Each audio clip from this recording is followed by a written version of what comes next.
సుముఖ అంటే మంచి ముఖం. ముఖము ఇప్పుడు వస్తుంది, పుట్టుకతో వస్తుంది. విఘ్నేశ్వరుడు యొక్క పుట్టుక ఎలాగా?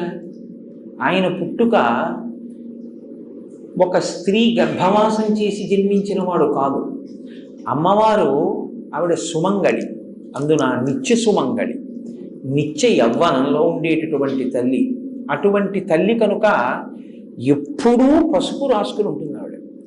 ఎప్పుడూ పసుపు రాసుకుని ఉండేటటువంటి అమ్మవారు ఒకానొక రోజున తన ఒంటి మీద ఉన్న పసుపు నలిచింది.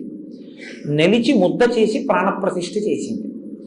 ఇప్పుడు విఘ్నేశ్వరుడు యొక్క మొదటి స్వరూపం నరవినాయకుడు. అంటే నరుడు ఎలా ఉంటాడో అలాగే పుట్టారు ఆయన.